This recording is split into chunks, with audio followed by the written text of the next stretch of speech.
Oh wow, sorry, Carrie's already yawning. Um, I'm going to edit this part out. No, thank you both so much for jumping on this podcast. As part of the Calgary Marketing Association, we're really trying to celebrate the great work that the community is doing, and both of you, of course, working for a great organization like ZGM Modern Marketing Partners. It felt like a no-brainer to have you on to talk about this cool podcast that you're running called Artificial Breakdown, which is, I'll get you folks to explain it all, but why don't we start with just two quick intros of the two of you? Brevity is great, by the way. Wink, wink. And let's talk about what led to the creation of the Artificial Breakdown podcast. So, Carrie, why don't we start with you? Because I already know Peter. I'd love to get to know you a little bit. Wow. Yeah, my name is Carrie. Hi. I'm a copywriter and AI specialist at ZGM Modern Marketing. And I just decided that was going to be my role one day. And if Peter can carry on the story of how we ended up doing a podcast together. Yeah, you know me, Derek's best friend of all time, and I've been around this industry for a long time. When Carrie and I started talking about, I don't even remember. We started talking about AI a fair bit, and then I was at one point I was like, "Hey, should we?" I have a stupid idea, and I think you That, kind of knew where I was going because I was like, "Oh my God, no, like, I didn't. do we?" Do I really have all the time in the world to like it was one of those things like, hey, I'm so busy. Do I want to add something for the hell of it? And then yeah, I was talking to you about it. I'm pretty sure. Yeah, And I I was remember I walked into the room and you were like, you said that exact line. You said, I have a really stupid idea. And I was like, what is it? it's like, And I yeah. said, that's a great idea. Well, yeah, I was surprised, and I was like, yeah, I think it is a good idea, but in my back of my head, I'm like, no, I think this is a terrible, terrible waste of time. Um, and then we just started. And I think that's the best thing is to start things before you really think them through so that you don't have Absolutely. time to like, oh, okay, you know what? Where's this money coming from or what are we doing and who are we going to talk to? None of that mattered. We just like, let's get going because Riverside's super easy. Hashtag. It's not as easy as it sounds. And we just kind of got going. And it's kind of been, it actually has been pretty easy, all things considered. Don't you figure? I think, yeah, when you think about making a podcast and how much work goes into it, especially like 5 years ago, that's probably reduced significantly thanks to a lot of the tools that we use. But especially because we're doing an AI podcast and we try to use as many AI tools as we can, whether Mm, they're good or not. So yeah. it makes our life, I don't know if it levels out to all being easier, but There's a nice freedom being like, hey, it's AI. Like it doesn't matter how shitty things look. Like we can just like, yeah, oh, well, that's it's made for AI, right? Like an it's AI the It's perfect like, podcast. excuse. oh, Images can be imperfect. yeah. You'd be like, hey, my prompt was perfect. I don't know what happened. But Yeah. yeah. Hey, real quick, Carrie, is your microphone plugged in? Yeah, Oh, should okay. be. Because it sounds like you're not speaking with it. Oh, it Hello. sounds good to me. Really? Yeah. It's green. It's in. Is Let me it? just double check. Hold on. Is your audio settings? Oh, how's Sound. that sound? Whoa. Oh my goodness, there you are. Um, Cool. no, I still heard you, but now I hear you loud and clear, which is Oh, great. nice. It'll just be a nice dip in audio quality throughout the No, episode. it sounds great now. Yeah, tell me a bit about like why AI? Like there's a million podcasts out there. Probably like 3,000 marketing podcasts. Uh, I host one for the Calgary Marketing Association. So why did you think AI like this seems like an urgent, relevant conversation to have right now? Yeah, I mean, it kind of started to because I would just go into Peter's office because I was interested in AI and he was the only person who seemed at all whose face didn't just like blank over when I started talking about it to them. And so we would talk and I feel like we had interesting conversations. So it came to this like, why don't we just record this? Because I think really what it came down to was we were learning about AI as we went along and we thought why wouldn't we take people along on that ride to see what we're learning and maybe they can learn something too? Yeah, I think there's a couple sides to it as an agency too, because part of it's, ZGM's been around for, I think around, well over 20 years or so. So you kind of tend to get painted with old traditional agency brush, right? So there's the need to constantly, oh no, we're new, we're fresh, we can be digital, we can stay up to speed with mobile, we can do this and that. So same with AI. There's the other side of it is like, okay, well, we need to also be seen as we're leading the charge over here and not falling behind. A really good way to do that would be to kind of come out with a podcast. So it's kind of plays double duty because it allows us to learn as we go, like Carrie's saying, and figure it out. And because we kind of have to, because we're scheduling these things out, but also from an agency perspective, I don't know if you're edit that out or not. Yeah, can we No, hear that one again? That's so good. we're keeping it all in. Yeah. But from an agency perspective, it's kind of nice to be able to be seen as staying up to speed, right? So it Mhm. kind of does a bit of both. Yeah, it's a AI is such an interesting thing from an agency perspective, right? Like if I have a meeting with a potential prospect, they always ask, "Hey, how are you using AI for the stuff that you're doing?" And I'm sweating bullets because, does that make me more like less valued because Mm. I can use AI to do things more efficiently? So how do you ever get that question from any of your prospects, and how do you, if you do, how do you talk about it? I think people get confused. It reminds me of, I'm going to date myself like I do in the podcast a lot here, but it reminds me a lot of back in the day when, mobile came out or internet came out or any of these other things. When people say they want AI, it's you got to really think of what are they actually asking for, right? And AI is a way to make things easier at the moment, anyways, a little easier, more efficient. So I think when people are wanting to, sprinkle some AI on this and that, it just kind of means like it feels like there's this tool out there that makes life easier for me. How do I get some of that? And whether that's AI or whether they need to automate in other areas, and usually digital is the answer there somewhere, it just feels like AI is such an easy thing for everyone to latch on to. But I think the bigger problem is how do we get more efficient? How do we get more automated? How can I get rid of some of these tasks that I'm doing that feel really mundane? So I find that if you dig deep enough, the answer is not always going to be AI. Oh, I need an AI bot for that. There's a number of different ways sometimes to tackle these things. So it feels like the flavor of the day for the most part, but it's worth trying to dig up what the actual problem is. Yeah, AI would Yeah. call that unravel or uncover. uh, I prefer undig. yeah, yeah, me too. And I think the other half of it too is people who are, this is what I've heard from a couple clients. It's like, well, AI's here and we didn't necessarily ask for it, but it's here in all of our tools all of a sudden. What does it mean? And Mm, it's, enlightening them maybe on, okay, well, you kind of need to have a plan here with AI and you can't just ignore it. And you have to have some guidelines in place and what's happening in IT and what's happening with your creative department. Are people using it even though you don't want them to, or are people mm, not using it even though you want them to? So it's just so much more of a nuanced conversation than like it's good or bad, or it's helpful or it's not, which is another reason I think a podcast makes it's a good use case for that mm. because there's so many layers and there's so many different ways that it can be used. And yeah, I think having those conversations with people is getting increasingly important.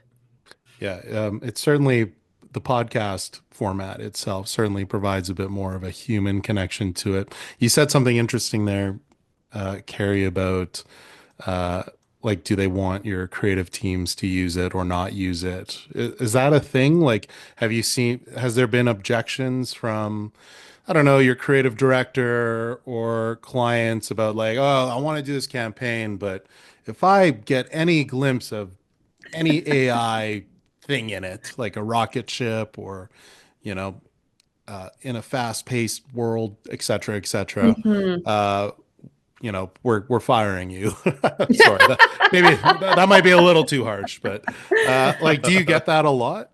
No, I think, and we've talked about this a lot on the podcast too. I think we've been really fortunate that we work in industry that's so forward thinking and that's so interested in this kind of stuff that for the most part, it's just been a lot of excitement, a lot of interest.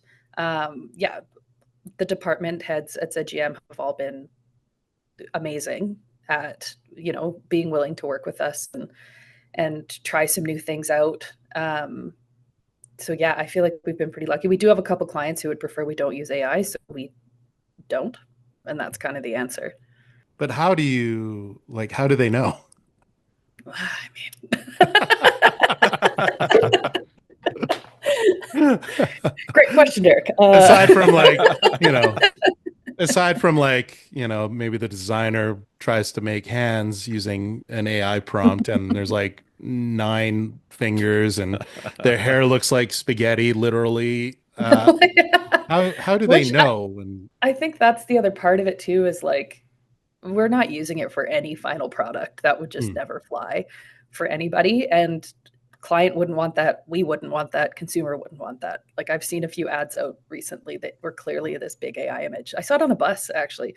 And I was just like, this is awful. Like, what were you thinking? Why did you put this out? And yeah, so really you wouldn't really know because the way that we use AI is more of a background assist and less of a here's a final product for a client. right. Yeah, there's still like, so we have clients too where, um, like Carrie said, we just don't, right? Like we work with a fairly large bank and the amount of security bend over the table process that we had to go through for them to be comfortable with us was exhausting, right? So, the thought of shoving all their stuff into chat gpt, they would lose their minds if they Yeah. thought that, right? So we just have to have some internal policies, and Carrie is really good about building out kind of the AI is the boring side of AI, but the policy side, For right? some people. Oh. I didn't say it was boring. I found it riveting. Still reading it every night, but Excellent. Glad to Well, hear it. yeah, I kind of want to hear all about this policy thing that you've put together. we're putting it on tape. You can listen to it soon. Oh, really? Okay. I'll be ZGM's AI guidelines and audiobook. It's gonna have pictures and everything. It's really good. That's awesome. Yeah, and who's voicing it? Oh, Oh, brother. Okay. Well, here we go again. No plan. Can you give me a bit of a sneak peek as to some of the, components of it and what's in it? Yeah, I can. I Yeah. worked on it for a very long time. Yeah, I think it's important. It's important not to assume that everybody in your company is going to use AI in an ethical way. And it's important that you communicate what those ethics are because ethics can be blurry and different for everybody. Mm. So when you are saying to your staff, okay, there's these AI tools and you can use them, they kind of need to hear how. So, like, for example, our guidelines start with ZGM is excited about the possibilities and opportunities AI offers the agency world. But the AI industry goes and changes almost daily. We have a responsibility to ensure the ethical use of AI at ZGM. So, and then we talk about what generative AI tools are. We talk about some key features in case people don't know. We give people all the tools that we have accessible. And then we have a lot about the risks, about client confidentiality, and we have some do's and don'ts on how we would like to see these tools being used by the people who work here. So that, for example, with this big bank, you aren't putting their data into a tool because we told them that we wouldn't. Mm. And that's important just for us because that's the right thing to do. You think there's like some fear? Like, Carrie, you're a copywriter, but you're also embracing AI, which is awesome. Has there been like fear around it, taking over, or what about even in the design area? Like, Yeah. Probably. Peter can probably speak more to the design side of things for sure. Yeah, we've talked a fair bit about this on the podcast too. I think mm, there's a lot of people worried about jobs and their job security, and um, totally get it, right? Like it feels like a threat in a lot of ways, and I think it feels like a threat mostly to the people who aren't using it a lot. I think that's a pretty fair statement now. We Hmm. talk a lot about, hey, if you got anxiety around AI, the best thing you can do is start playing with it because it tends to go away pretty quick and becomes a tool fairly fast, right? But if you're sitting on the outside looking at it, it feels like a big tidal wave coming towards you and you don't know what to do, right? right. So I think that's the best advice we can put out is just give it a go, start trying it out instead of worrying about it from the sidelines because it really does change. As soon as you start getting into it, it just starts to feel like you're doing it and it's working. And this isn't new, right? This is what happened when computers first came out, or when the internet first came up, or when Photoshop just first came out, or digital cameras or scanners and all these things. They were always seen as threats to the Mm. creator, the crafter, not like the almighty creator. I just realized how that sounds. I'm not talking about God. But you know what I mean, right? So it's just like all of God, these, the creative process, it's all very hand in hand. and yeah, like I don't know where it all leads. Like, yeah, they're very well maybe a spot where, oh my God, like what are we doing here? But I think in the meantime, it's like certainly you got to ride the wave and not get sucked underneath it. Yeah. Yeah, that's totally fair. So, um, let's talk a bit more about the podcast, because that's what we're really trying to spotlight here. Because I think there's a lot of things that a lot of folks, not even just in the marketing and advertising world, uh, could get from this podcast. Like you've had a musician on there talking about it. You've had what was that one about play? I thought that was really cool. Oh, That was one of my favorite episodes yeah. so Well, far. let's talk about that. What are some of the takeaways from that one, Carrie? Yeah, so we had Mike and Sammy from itwritesitself.ai, Mike and Sammy Jacobson. And I think the biggest takeaway from that was if you're training people to use AI, which is something we do here at ZGM, then it has to be fun. Hmm. It has to be enjoyable. It needs to be more of a game almost, and less of a here's ChatGPT and you can now write an email in 3 seconds. Like that's just like who okay. And make it like they do this AI variety show. The two of them, and they're like entertainers and they're so funny.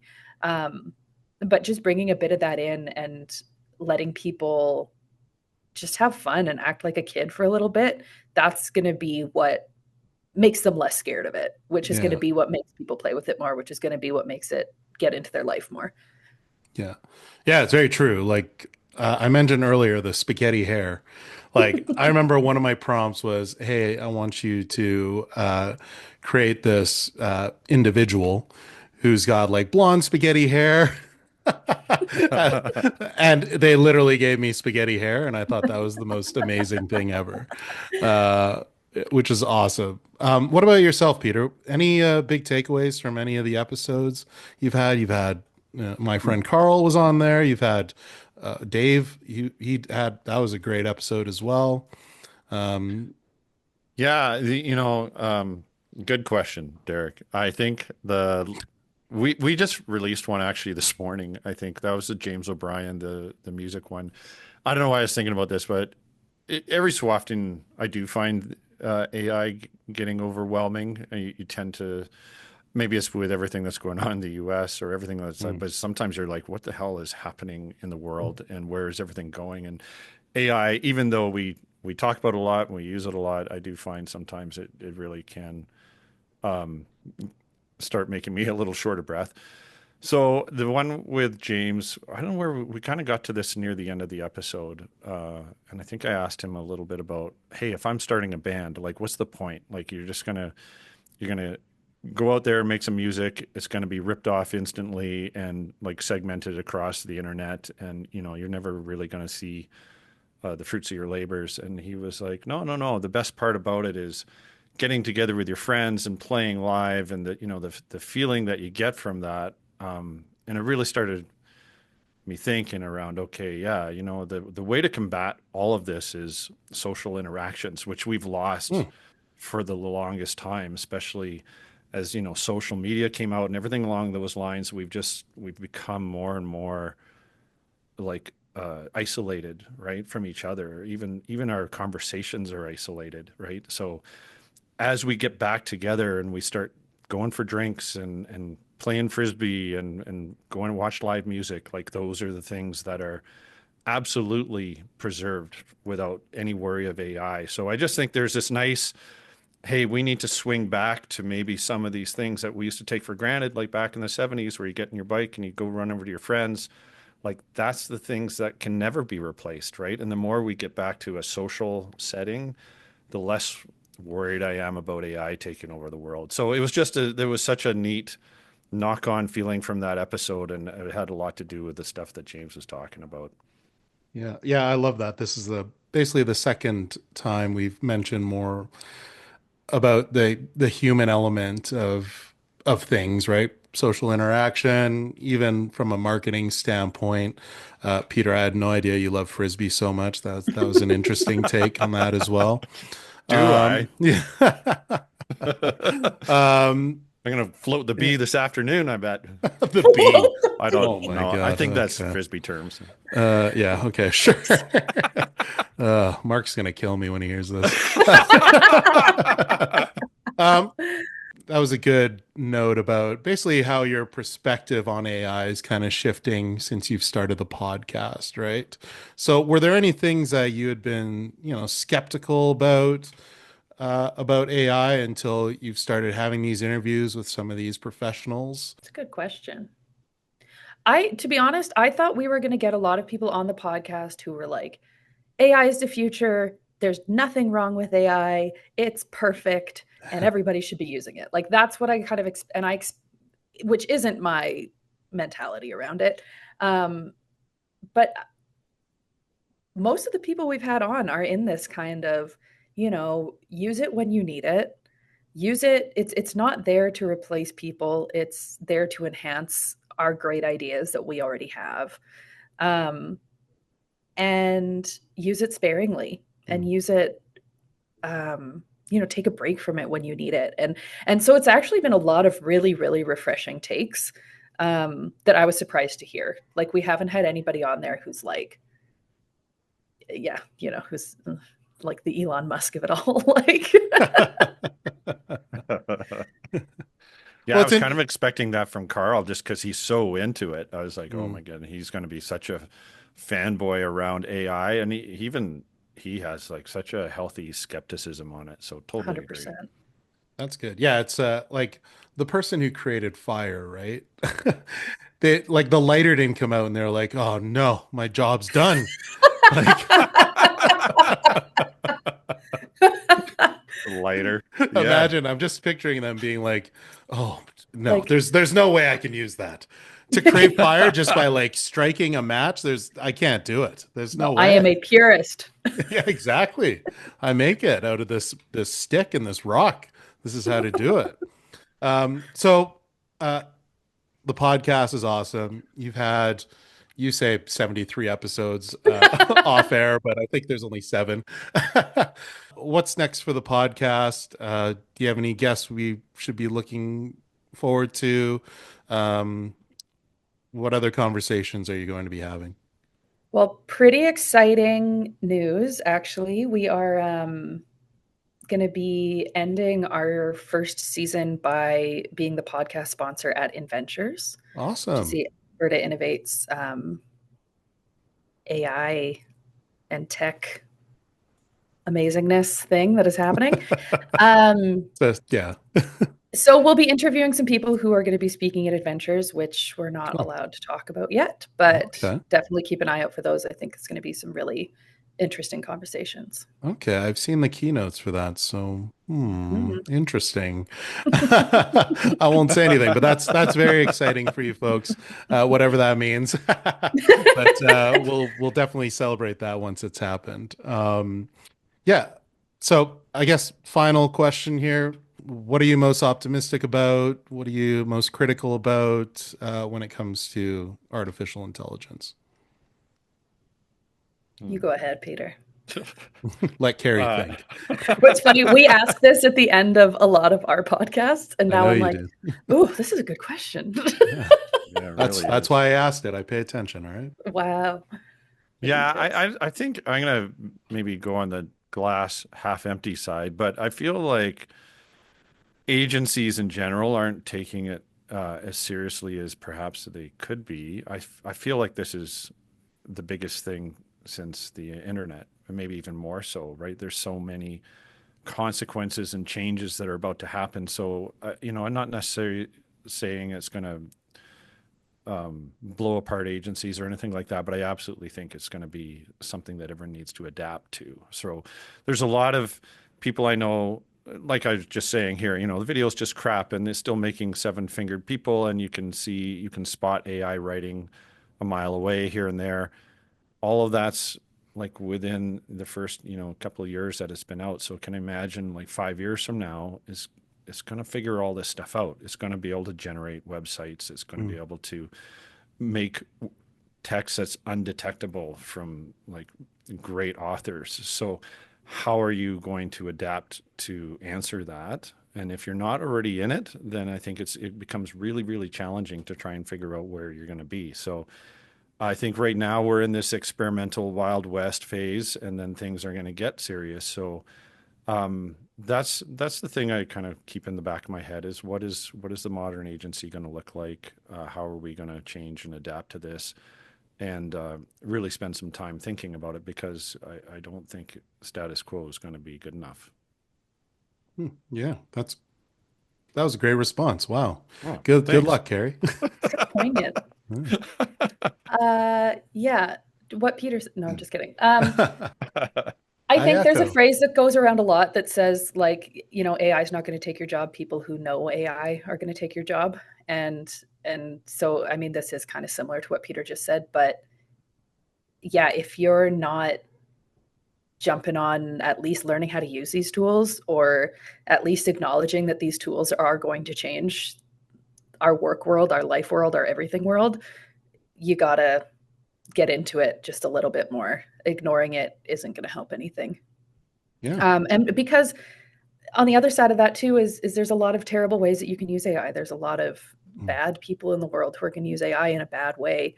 And the more that the good people talk about it, and the good people who are using it in amazing ways to help people, which is, a lot of our guests are doing that kind of thing, the more we can have that conversation, the more we can hopefully shape the future in a better way instead of a negative way.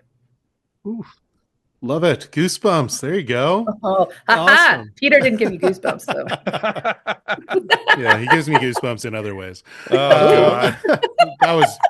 That sounded way dirtier than it was supposed to. I I can't imagine apologize. what else you could have meant. So It was more like a Seriously. creepy, but never mind. Anyways, cut well, it. yeah, we'll end this there.